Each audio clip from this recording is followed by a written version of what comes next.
really story number only.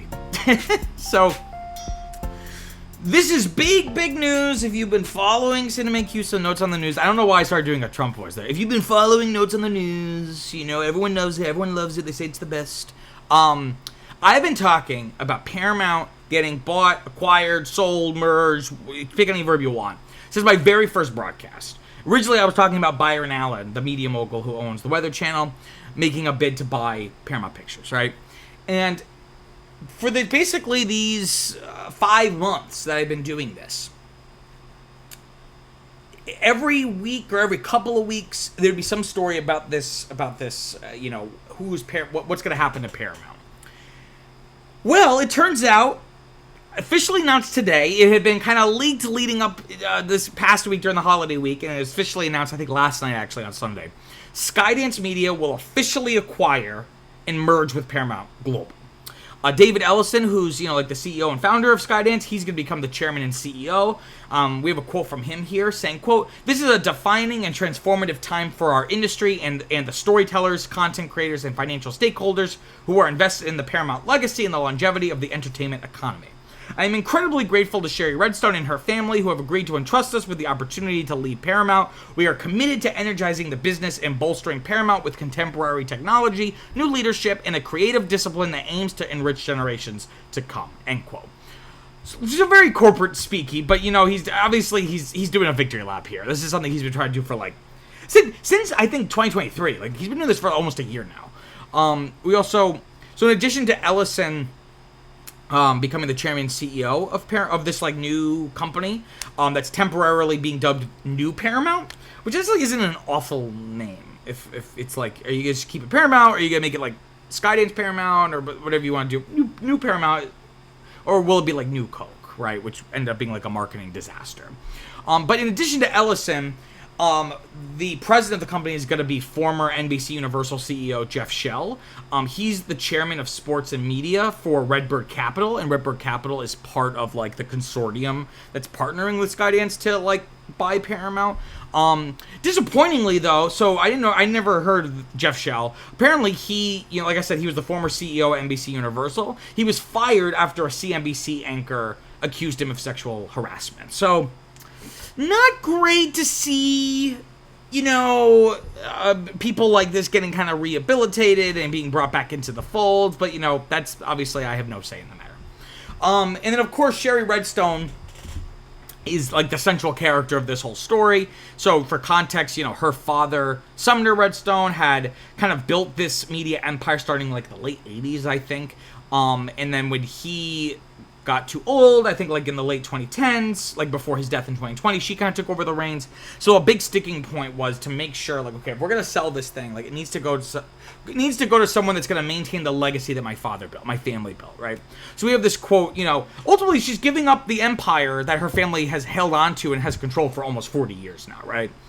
So we have a quote here from her in a statement, I think, to like Paramount Global's employees saying, quote, "In 1987, my father, Sumner Redstone, acquired Viacom and began assembling and growing the businesses today known as Paramount Global.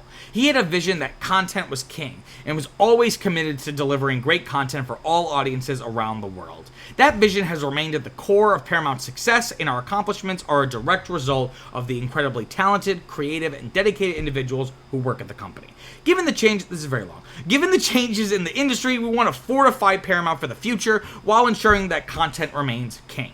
Our hope is that the Skydance transaction will enable Paramount's continued success in this rapidly changing environment. As a longtime production partner to Paramount, Skydance knows Paramount well and has a clear strategic vision and the resources to take it to its next stage of growth. We believe in Paramount, and we always will." End quote. So again, lots of corporate speak, but again, kind of like sifting through the tea leaves here, or kind of like reading between the lines here, you know, I think she finally found a deal, or rather even like the details of the deal that finally made this all make sense to her. And her primary goal seems to be she wants to leave. She wants Paramount to get better because of this, not stagnate or get worse, right? She doesn't want her legacy to be, oh yeah, Paramount was then sold and it was a disaster, right? She does not want that to be her legacy. So you definitely can get a sense of enthusiasm and also kind of a level of trying to assure or reassure everyone else. And again, like I said, this is temporarily being dubbed New Paramount, and the new company is going to be valued at around like $28 billion, right? So just a little bit of context of all this, right? You know, I'm not going to go into it all. If you really want to hear every little detail of this M&A saga, this merger and acquisitions, you know, soap opera, if you will, I have videos on it going all the way back to February, right? But the long and short of it is Skydance Media had always seemed to be the top contender, at least in Sherry Redstone's mind, because they have a working relationship. They produce, you know, the Mission Impossible movies and the Top Gun movies, like Top Gun Maverick, most importantly. So they already have that working relationship, and Skydance seems to have the intention of kind of keeping the empire intact as opposed to like buying and selling it for parts. And it also didn't hurt that the Skydance deal would probably net Sherry Redstone the most money, personally, right? So they went back and forth for months. Other suitors came and went. And they were talking in April, and then it all kind of fizzled out in May and really fell apart in June. Where, you know, the New York Times notes that, like, while Paramount's special committee of the board of directors was, like, evaluating the Skydance deal, lawyers from National Amusements, which is, like, the holding company that the Redstone family owns and controls, their lawyers emailed the special committee basically saying, pull the plug, like, you can approve it, but we're not gonna approve it, so you don't waste your time. Which was a big bombshell, at least for someone like me who's been following this, right? So it seemed like they were just gonna go it alone, right? It seemed like, you know, they had the CEO had resigned, but kind of got fired, not really clear. And they had created this like office of the CEO with like these 3 different executives kind of doing it. And their primary goal being cost cutting, right? Like, it seemed like Paramount would, for better or for worse, just kind of go it alone going forward, right? And then last week, the proposed deal between the Paramount and Skydance came back to life, right? And people were excited. So the stock went up on the news. There was about a 7% increase on Wednesday following the news. I think the leaks broke on like Tuesday, right? And again, I had said this when the deal fell apart and the stock dropped a lot. And it's weird because Wall Street may not love this deal. There's a lot of concerns about shareholder revolt and potential litigation against Sherry Redstone for picking a deal that favors her over common shareholders. But at least the reason why the stock went down when the deal fell through was, okay, a certain bad thing is not as bad as an uncertain, unknown, kind of just like, well, what now? Like, what's going to happen? So so inversely, Wall Street may not love this deal, but at least a deal is happening, right? At least something is happening that could potentially improve the company, right? And then it was approved by the special committee, and again, the deal was officially announced on Sunday night. So it begs the question, why did they come back to the table? Because it seemed like by the time the whole thing blew up, it didn't seem like a negotiating tactic. And maybe those smarter, more experienced than me saw it for what it was, as a negotiating tactic on Sherry Redstone's part. But from the outside, it really looked like this was it. It was just irreconcilable. There was too many interests involved that you just couldn't square the circle. So why did they come back to the table? Well, Skydance. Well, I was about to say Skydance has more to lose, but technically Skydance has nothing to lose. Paramount has everything to lose because now it's in the same place it was, only now its reputation has suffered. Right? It's been beaten around this M&A, the whole thing, for months now. But Paramount needs it more, but Skydance wants it more. And sometimes in negotiations, that can matter a lot, right? David Ellison really wants to fashion himself. I think he wants to step out of his father's shadow. So, of course, he's the son of legendary tech mogul Larry Ellison, who founded Oracle, which is like a software database company. I really don't know a lot about Oracle, but basically it's a really, really important tech company that powers a lot of business. It's one of those things like normal people might not know about Oracle, but if you're in business, you know about Oracle. I think David really wants to step out of his father's shadow and not just be, oh yeah, the film financier and producer, the son of Larry Ellison. I think he really wants to be like David Ellison, head of Paramount Pictures, or head of like a major studio and have that acumen, right? So it looked like he was willing to make the concessions, right? And it also didn't help that before this, the news stories that I was kind of collecting were all of these like stories about things Paramount is gonna do or planning on doing or considering doing. And one of them was there was talk of Barry Diller, who was like the famous investor and media mogul. There was talk of him potentially entering the fray to try to buy it because he used to actually run Paramount, and I don't know a lot of the details, so forgive me. I'm a working man. I work full time in addition to doing this. So, but from what I understand, he was like the head of Paramount for quite some time, and then kind of lost out on control of it to Sumner Redstone actually. So there was talk about him maybe coming in, and I'm sure Paramount's team used that as leverage, right, to kind of pressure Skydance to come back to the table with a better deal. So what's the deal? So what are the terms of this agreement? So Skydance and its partners, and like its consortium, right, like Redbird Capital, there's another group, but I don't know if he's part of Redbird Capital or another group, but Jeff Zucker, who is the former head of CNN, right, I believe, he's involved too. So he's kind of getting back into the media game. So Skydance and its partners will ultimately pay more than, about $8.5 billion per the Hollywood Reporter. The way that kind of is going to break down is about $2.5 billion is going to go to acquiring National Amusements, and I believe like after Sherry Redstone's going to net about $1.75 billion, right? The Redstone family. Another $4.5 billion is going to be for cash consideration for shareholders, so basically paying out existing shareholders for some, if not all, of their shares. And then about $1.5 billion of capital injecting it into the company to add to the balance sheets to help pay down some of the debt. I think it has about like $14 billion of debt, right?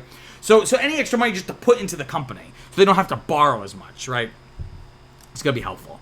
I mentioned shareholders, so Class A and B shareholders. So basically, sometimes stocks have two different classes, and I don't know if it's always for this, but at least in this case, Class A gets to vote on stuff, has voting rights. Class B has no voting rights, right? So while National Amusements only has about 10% of the equity of Paramount, they own 70% of the voting shares, which essentially gave them control of the company, right?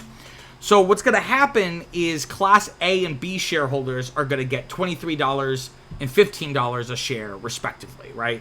Which, I forget what the original terms were, but this is much better than the original deal. So essentially, if you want to cash out, you'll be able to make a premium, right? Because right now, and of course this fluctuates, let's look up off the cuff. And I was going to do this before. I'm not unprepared.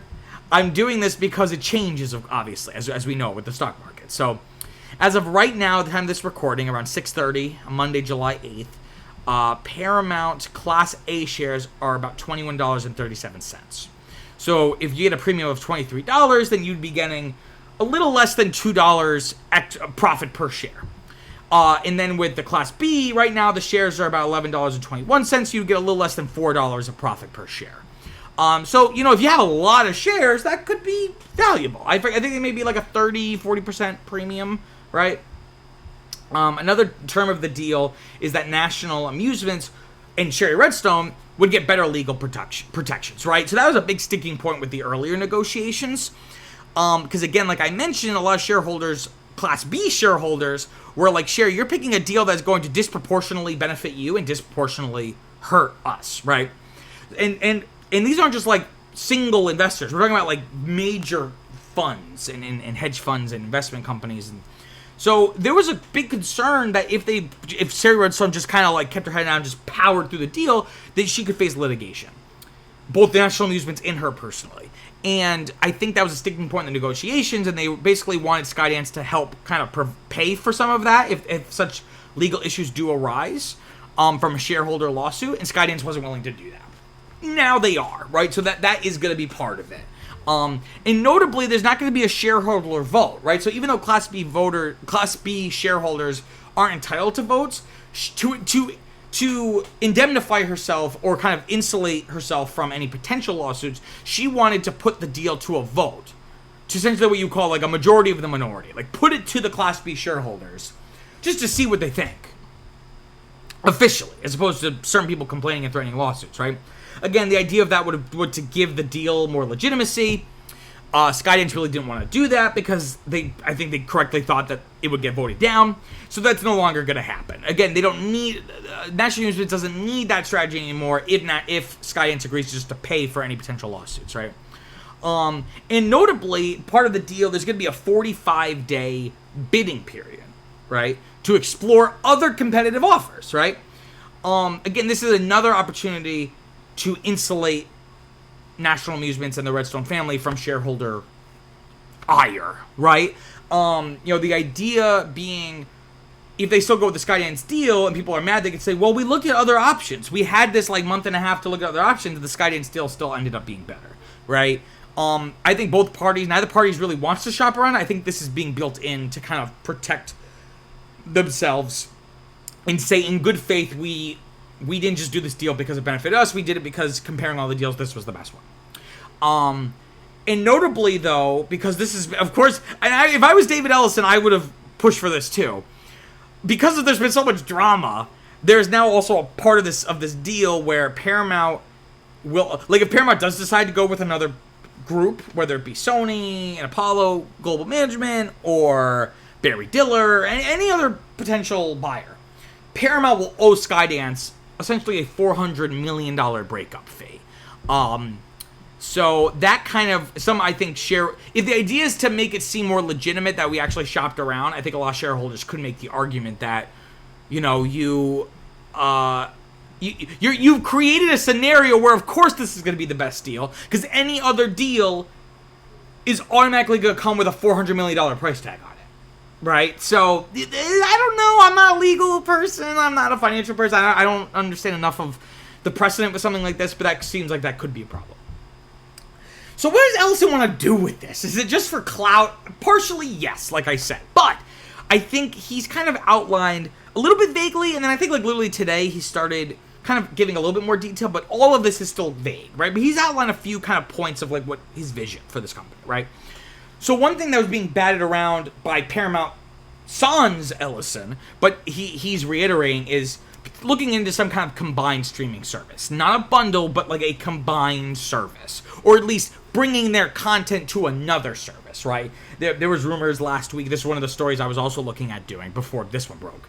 The potential rumor of a merger with Paramount Plus and Max.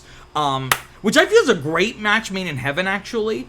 Forget me as a consumer, this is awful because of the consolidation and the monopolies.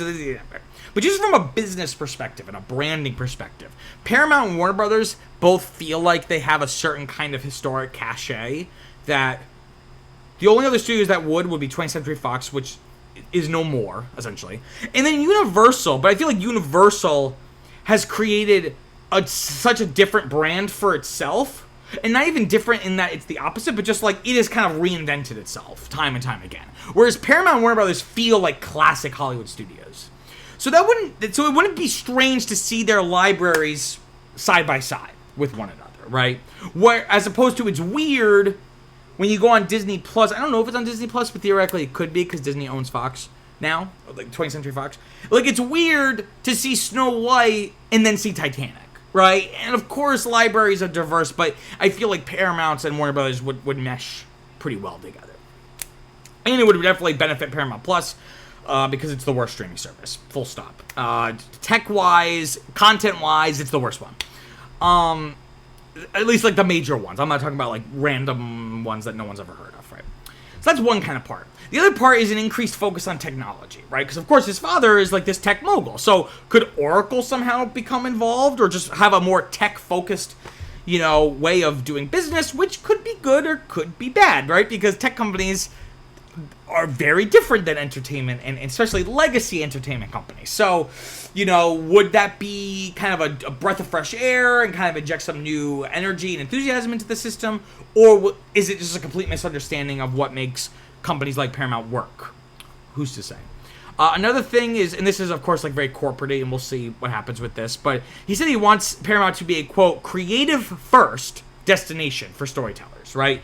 So the idea of being this is a place, maybe a little subtle dig at Warner Brothers, where it's hey, you can make a movie with us. We're not just going to cancel it even after you finish, just to get a tax write-off, right? Like, the idea is to, like Sherry Redstone said, content is king. So the content should be the anchor of everything we do. It's not the thing, it's not a means to an end, it is the end, right? And everything else is the means to support the content, right?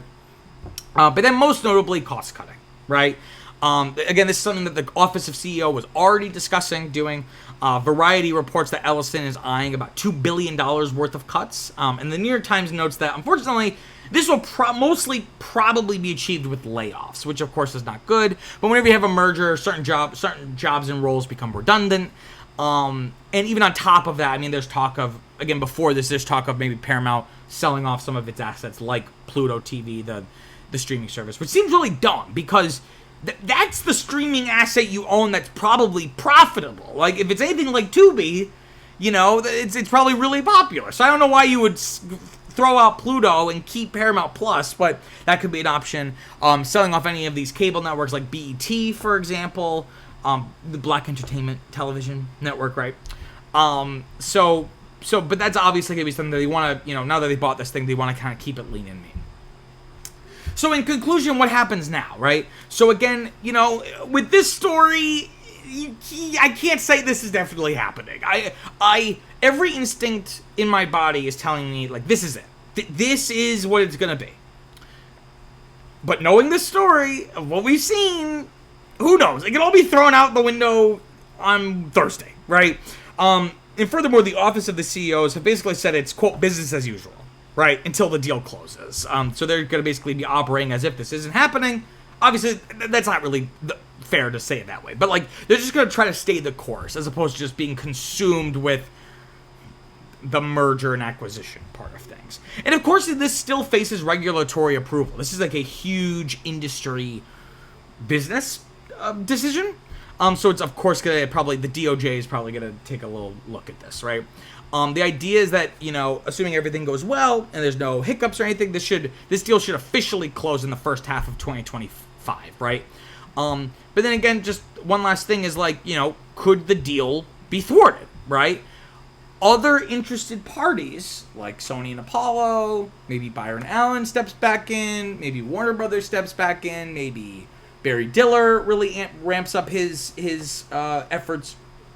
They might try to use this obligatory bidding period window, offer a better deal that forces Paramount to be like, we gotta put this on hold because this deal is much better, whatever, what have you. But only time will tell. This is a very, I'm like the Paramount. I wonder if anyone else on YouTube has been following this as much as me, because I feel like I maybe have found a niche following Paramount's merger and acquisition saga, if you will.